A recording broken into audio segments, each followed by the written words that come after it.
The MBTA is changing its services and bus routes. What does it mean for Arlington? A sweeping police reform bill is poised to become law, and Arlington Public Schools welcome a new superintendent. That and more on ACMi News. From McLennan Park to Spy Pond, from Poets Corner to the Mystic River, we have Arlington covered. We're your neighbors, a friend you can turn to. This is ACMi News. Hello Arlington and welcome to ACMi News. I'm Animo Osmani. After a search process that began in June, on November 24th, the school committee appointed Dr. Elizabeth Homan to be the next superintendent of Arlington Public Schools. I had the chance to speak with Dr. Homan to learn more about her career so far and what's to come for Arlington's future in education. In a school committee vote of 6-1 with Paul Schlickman as the only holdout, Dr. Homan is slated to succeed Dr. Kathleen Bodie at the end of the current school year. Dr. Homan is quite humbled about the opportunity. I'm humbled and I'm excited about the work that's ahead. I'm mostly looking forward to concluding contract negotiations. That's sort of the stage we're in now, at which point it will be sort of officially official. And then I'm also really looking forward to working with Dr. Bodie on some of the transition planning.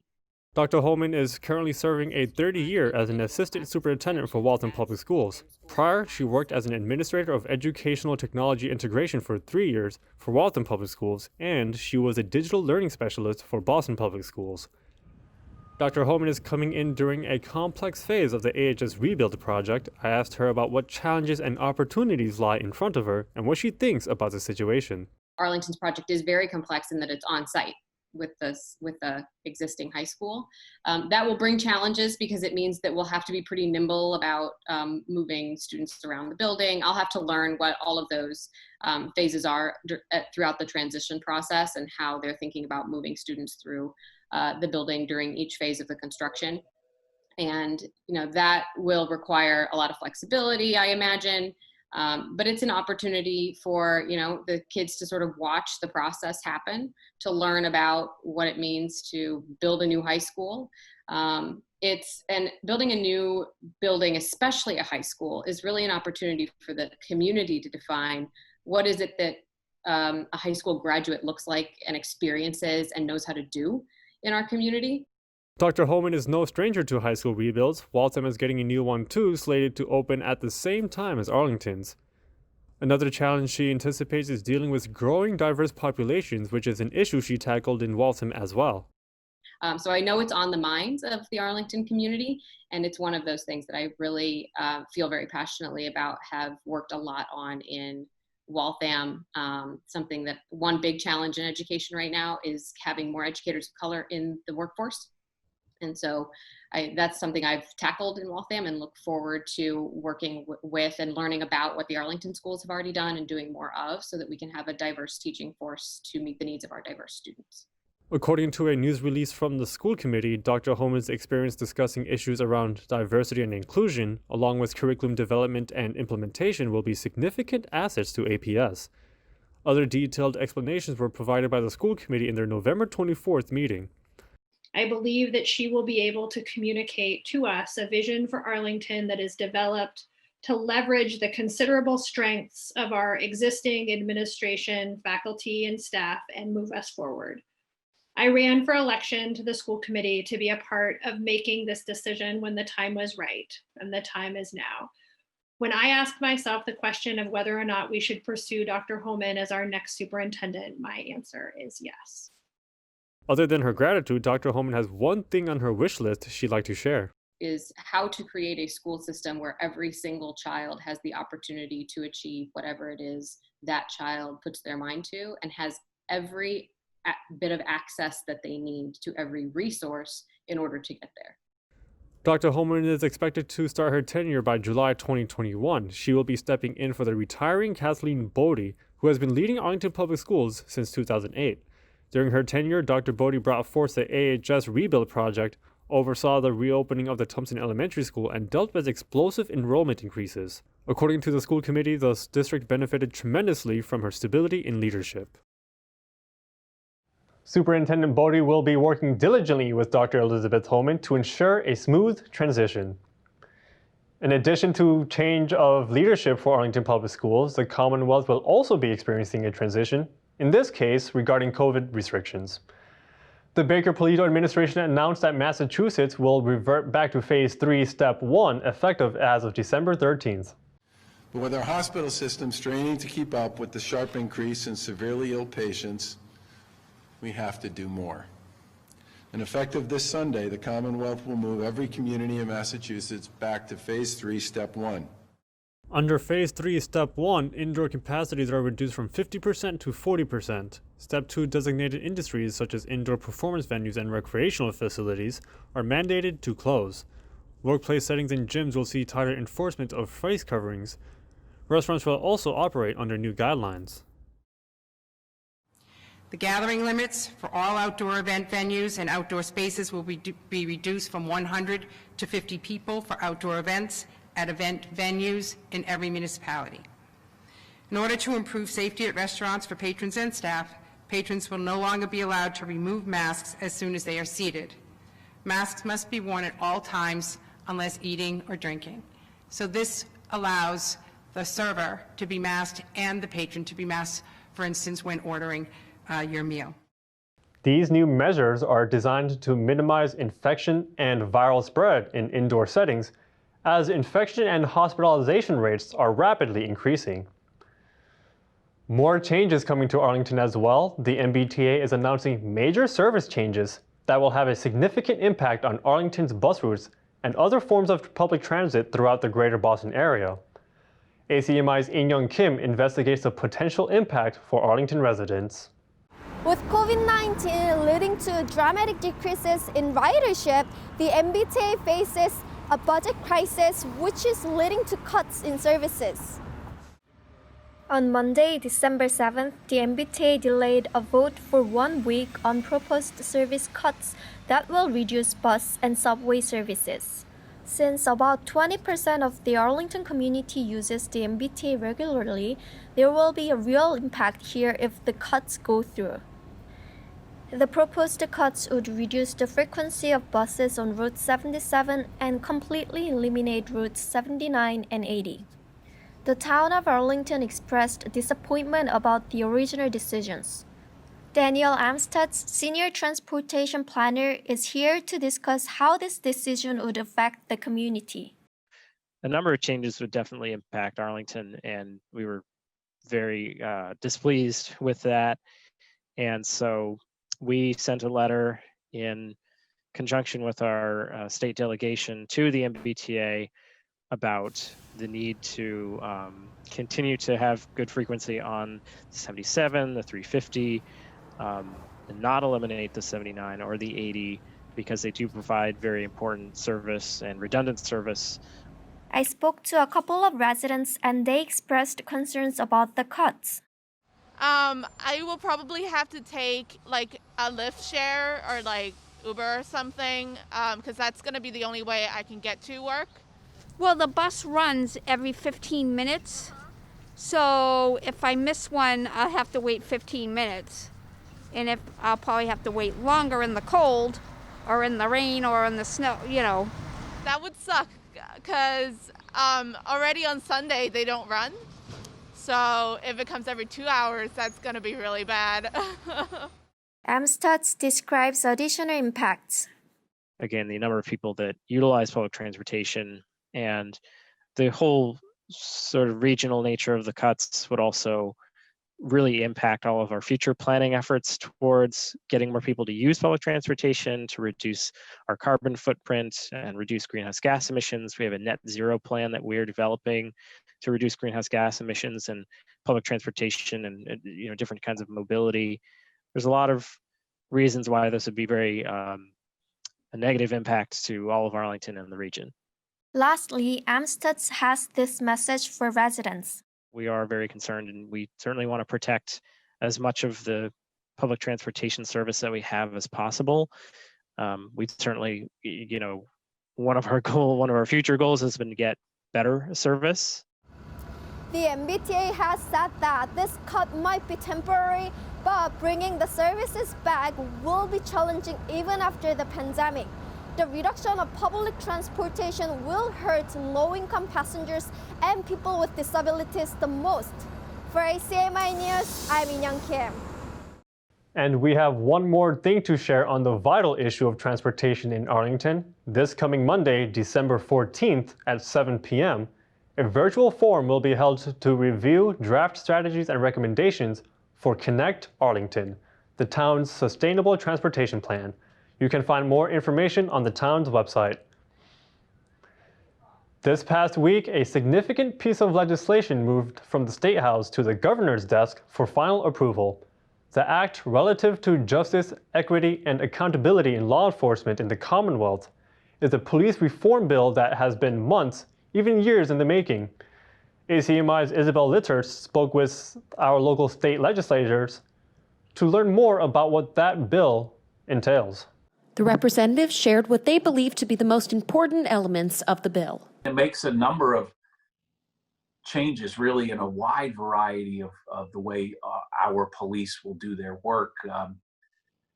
The biggest one in my mind is a truly independent state agency with fully staffed, with subpoena power, with full powers to certify and decertify police officers. That is almost a licensure process to take it out of the hands of the control of law enforcement and police and have it be an independent civilian commission, fully empowered.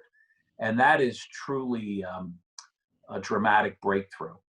The bill creates a Peace Officer Standards and Training Commission known as POST, and it will develop and implement training standards for all police officers in the Commonwealth. And this commission will have the power to investigate misconduct as an independent agency. And to me, that was the most important provision in the bill, is that in earlier versions, this commission was under the governor's EOPS, the Executive Office of Public Safety.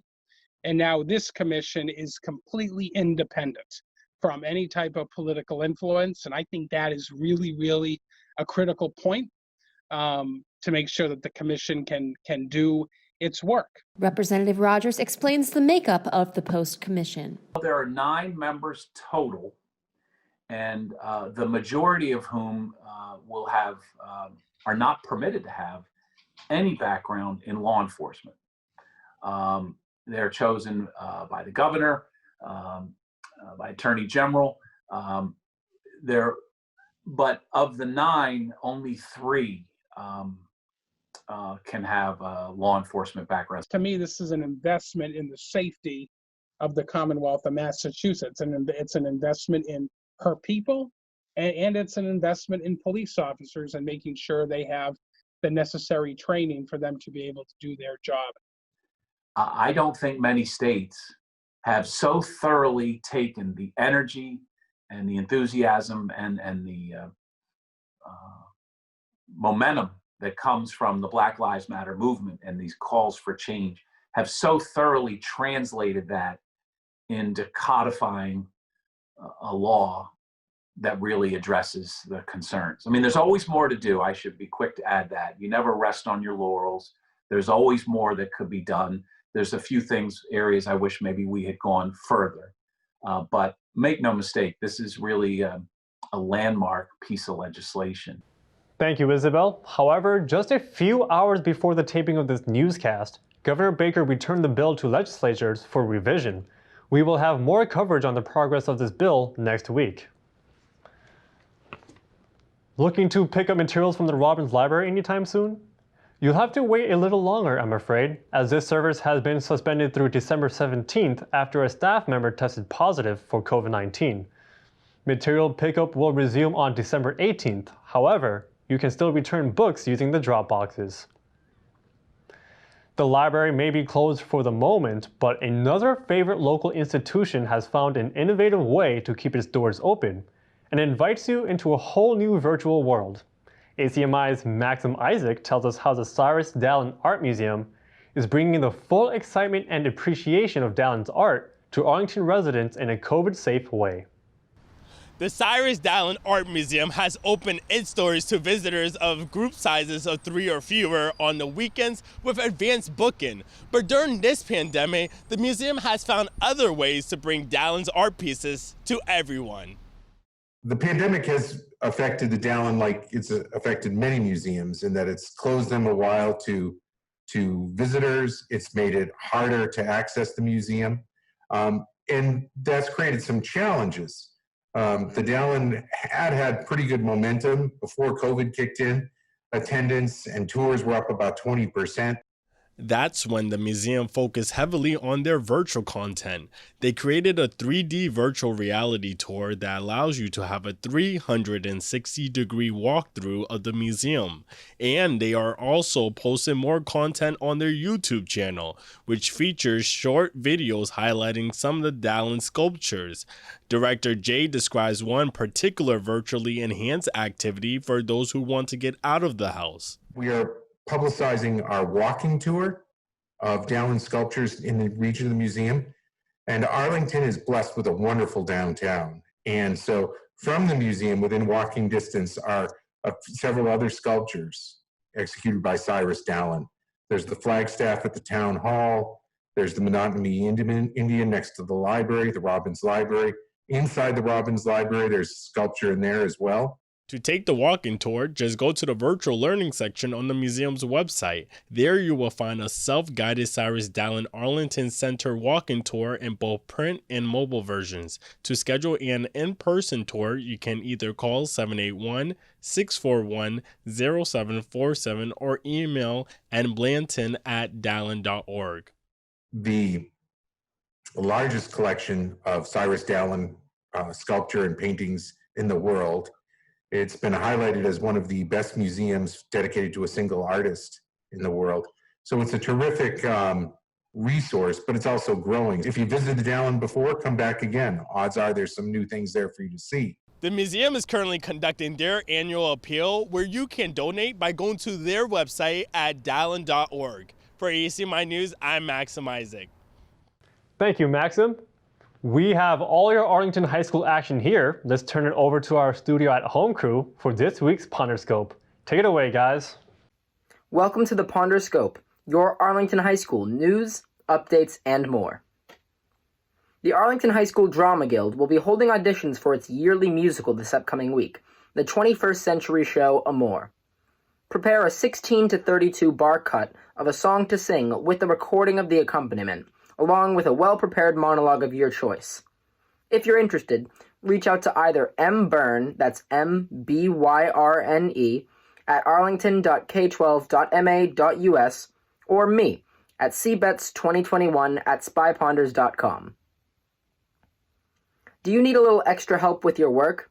The Learning Center is available and scheduling appointments for both in-person and remote assistance. Please reach out to L. Bagdis at arlington.k12.ma.us for appointments on Monday, Tuesday, and Wednesday, and K. Allard at arlington.k12.ma.us for appointments on Thursday and Friday. On December 17th, 18th, and 19th, the Arlington High School Drama Guild will be presenting their production of the holiday classic, It's a Wonderful Life. Tickets are $10 a person or $25 for a household. All performances start at 7:30 p.m., running about an hour. Tickets are linked below. I'm Chandler Betts, and this has been the Ponderscope. On behalf of the Ponderscope team and all of us here at ACMi, we'd like to wish a happy Hanukkah to those who celebrate. In such dark times, the message of lighting candles to illuminate darkness is especially poignant. We'll see you all next week. We end tonight's newscast with this appreciation for a cherished member of the Arlington community who passed away this week. Sarah Sally Rogers lived in Arlington for more than 50 years, and her work as an activist for peace, for multicultural understanding, and for historical preservation took many forms over the decades. From co-founding the Rogers Peters Children's Center, a child care center with a commitment to racial justice, to community activism with Mothers Out Front and the Arlington Central America Committee. Sally put her values into action and inspired others to do the same. She will be missed. That's it for us today. Thank you for watching this week's newscast. For the cast and crew of ACMi News, I'm Anim Osmani, and we'll see you next time.